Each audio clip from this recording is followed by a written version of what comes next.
മുംബൈയിൽ 7 കോടിയുടെ കവർച്ച നടത്തിയ കേസിൽ മലയാളികളായ 5 പേരെ പോലീസ് അറസ്റ്റ് ചെയ്തു.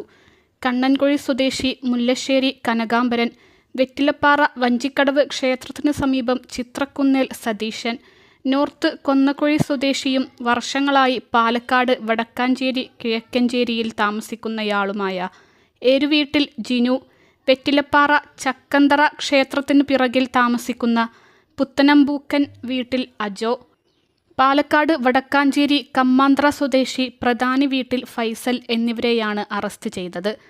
ദേശീയപാതകൾ കേന്ദ്രീകരിച്ച് വൻ കവർച്ച നടത്തുന്ന സംഘമാണ് ഇവരുടേത്.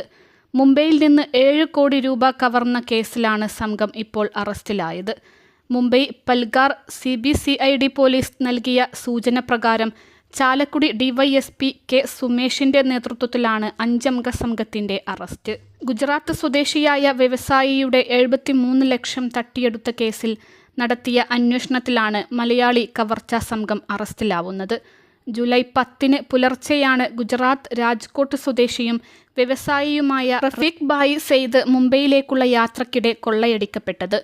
പാൽഘർ ജില്ലയിലെ മാനൂർ പോലീസ് സ്റ്റേഷൻ പരിധിയിൽ 3 കാറിലായി എത്തിയ സംഘം മുംബൈ അഹമ്മദാബാദ് ദേശീയപാതയിൽ ഇവരുടെ വാഹനം തടഞ്ഞ് പണം കവരുകയായിരുന്നു.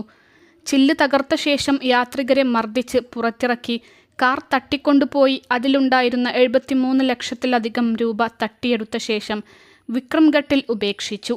വ്യവസായിയും ഡ്രൈവറും പോലീസ് സ്റ്റേഷനിലെത്തി പരാതി നൽകി. CCTV ദൃശ്യങ്ങൾ പിന്തുടർന്ന് അന്വേഷണ സംഘം വാഹന നമ്പറുകൾ കണ്ടെത്തിയെങ്കിലും അവ വ്യാജമായിരുന്നു. തുടർന്ന് ഹൈവേ കൊള്ള നടത്തുന്ന സംഘങ്ങളെപ്പറ്റിയുള്ള അന്വേഷണത്തിലാണ് തൃശൂർ ജില്ലയിലെ സംഘങ്ങളിലേക്ക് ശ്രദ്ധ തിരിഞ്ഞത്. ഇതോടെ പാൽഘർ ജില്ലാ പോലീസ് സൂപ്രണ്ട് തൃശൂർ റൂറൽ ജില്ലാ പോലീസ് മേധാവി ഡോക്ടർ നവനീത് ശർമ്മയുമായി ബന്ധപ്പെട്ടു. പാൽഘർ സംഘം CCTV ദൃശ്യങ്ങൾ ചാലക്കുടി പോലീസിനെ കാണിച്ചതോടെ പ്രതികളെ തിരിച്ചറിഞ്ഞു.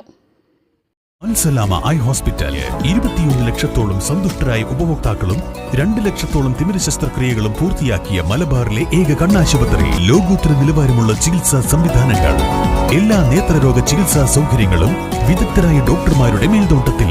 Al Salama eye hospital, hospital road, Perinthalmanna.